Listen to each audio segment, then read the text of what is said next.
saya Nur Alia Widodo dengan NIM 0210-2013. Ya, perkenalkan nama saya Lia Widya Prangastika dengan NIM 02102008. Perkenalkan nama saya Rina Reswati dengan NIM 0210-2004. Dan saya Mita Amelia dengan NIM 02102019.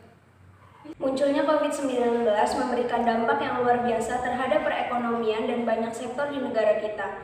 Tidak hanya negara Indonesia, tapi hampir seluruh negara terkena dampaknya. Banyak sektor lumpuh dan tidak bisa bertahan di masa pandemi ini. Tentunya peran pemerintah akan sangat berbeda dalam menghadapi extraordinary kasus seperti ini. Banyak sektor terdampak antara lain kesehatan, pertanian, perdagangan, industri besar, sampai terjadi PHK di berbagai perusahaan.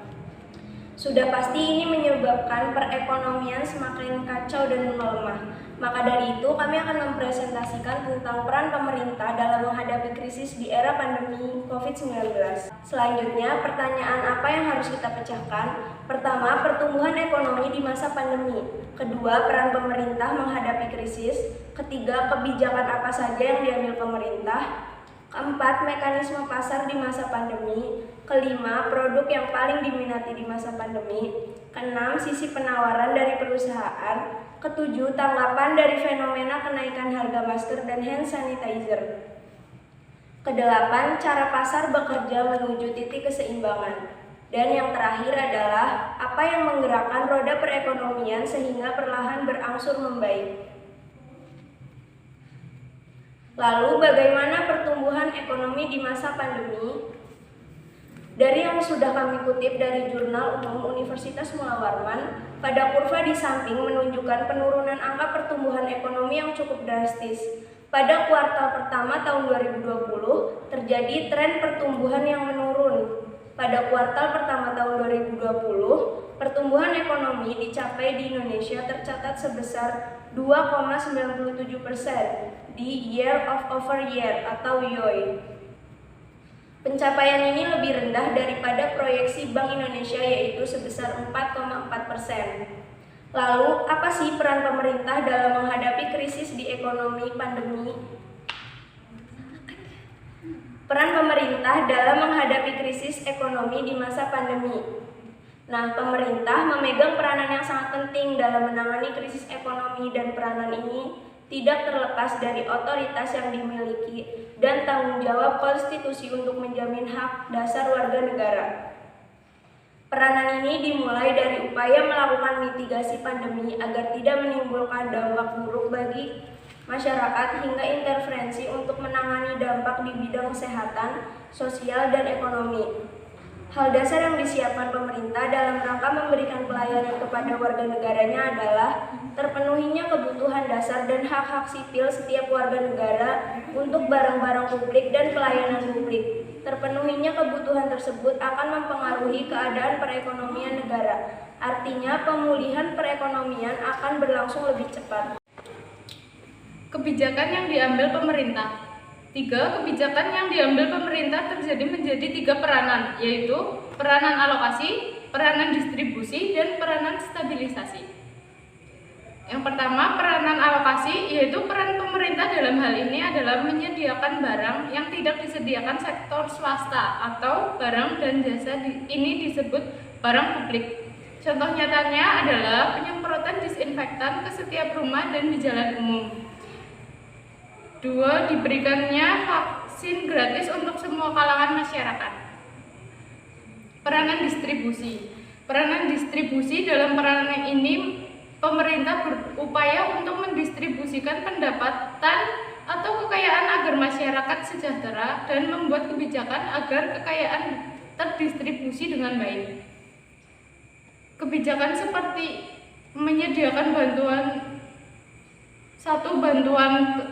sembako paket, 2. Bantuan langsung tunai, 3. BLT dana desa, 4. Intensif tarif listrik, 5. Kartu prakerja, 6. Subsidi gaji karyawan, 7. BLT UMKM, 8. Bantuan pulsa ASN dan kuota gratis.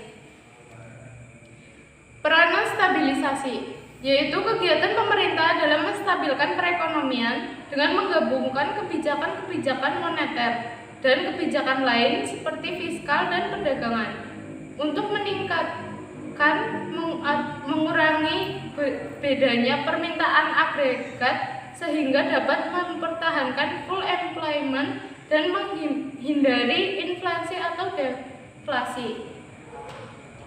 Contohnya stimulasi yang juga dilakukan untuk meningkatkan perekonomian adalah dengan dikeluarkannya Perpu 1 tahun 2020, kedua dikeluarkannya kebijakan perpajakan, ketiga dikeluarkannya kebijakan di sektor keuangan, yaitu bisa dilihat dengan adanya kegiatan pemerintah dan membuat kebijakan yang dilakukan oleh OJK yang tertuang dalam Peraturan Otoritas Jasa Keuangan atau POJK nomor 11 tahun 2020 tentang stimulus perekonomian adalah dengan relaksasi kredit untuk menekan resiko kredit macet perbankan sehingga perbankan tidak perlu menambah non-performing loan atau NPL guna menambah cadangan kerugian akibat kredit macet. Mekanisme pasar di masa pandemi. Di dalam pengertian mekanisme pasar, dijelaskan permintaan pasar harus seimbang dengan penawaran pasar agar mencapai keseimbangan pasar. Pada kasus krisis ekonomi akibat COVID-19, permintaan pasar pada jasa alat-alat kesehatan seperti masker, hand sanitizer, disinfektan, dan juga obat-obatan, serta makanan ataupun minuman seperti Bear Brand yang dipercaya bisa menyembuhkan COVID-19 sempat melonjak sangat tinggi. Sedangkan penawarannya juga terus bertambah dan membuat mekanisme pasar menjadi tidak seimbang. Produk yang paling diminati di masa pandemi. 3 produk ini paling diburu selama pandemi COVID-19. Produk yang paling diminati di masa pandemi. 3 produk ini paling diburu selama pandemi COVID-19. VP of Corporate Communications Tokopedia, Nur Aini Rozak, mengatakan 3 kategori paling diburu selama Maret meliputi kesehatan, keperluan rumah tangga, makanan, dan minuman. Pada kategori perawatan kesehatan dan pribadi misalnya, terjadi kenaikan transaksi hampir 3 kali lipat. Pada masa awal pandemi, kebutuhan pokok seperti bahan pangan masih tersedia dan masih tercukupi. Namun pada saat awal karantina dan diberlakukannya pembatasan aktivitas di luar masyarakat, cenderung mengalami panic buying sehingga produk seperti masker, hand sanitizer, dan disinfektan mengalami permintaan yang sangat tinggi. Namun seiring berjalannya waktu, kondisi tersebut berangsur normal dan mulai memahami ritme pasar. Fenomena kenaikan harga masker dan hand sanitizer. Grafik di samping merupakan bukti nyata adanya fenomena kenaikan harga masker pada tahun 2020. Adanya panic buying dalam ketidaktahuan masyarakat dalam menghadapi COVID-19 membuat harga beberapa alat kesehatan melonjak sangat tinggi. Kondisi ini pun kerap dimanfaatkan oleh oknum-oknum untuk meraih keuntungan sebanyak mungkin. Dampaknya, harga produk-produk tersebut pun menjadi melonjak sangat tinggi dan tidak masuk akal. Namun tetap banyak permintaannya karena masyarakat sedang dalam kondisi panik. Namun hal ini juga berdampak baik bagi UMKM karena menjadi inspirasi untuk memproduksi masker, kain sekreatif mungkin untuk mengembalikan perekonomian yang kian tidak seimbang menjadi berangsur membaik. Cara atau upaya untuk menggerakkan pasar menuju titik keseimbangan di tengah pandemi, pemerintah mempercepat program relaksasi dan bantuan likuiditas kepada koperasi dan penggiat UMKM. Dana sebesar 123,46 triliun disediakan pemerintah, walau baru 9,58% yang tersalurkan. Harian Kompas 25 Juli 2020. Karena terkendala masalah klasik, ketidaktersediaan data yang lengkap dan akurat, penggerak roda perekonomian yang menjadi penggerak roda perekonomian di Indonesia adalah UMKM yang terus berkembang di masyarakat. Tumbuhnya usaha-usaha tersebut membuat kondisi ekonomi kita membaik secara perlahan.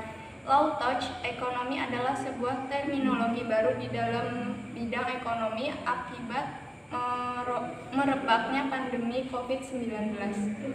Aktivitas ini memiliki karakteristik interaksi minimal sentuhan atau protokol kesehatan, perilaku manusia yang baru dalam pergeseran industri secara permanen. Ryder dan May 2020.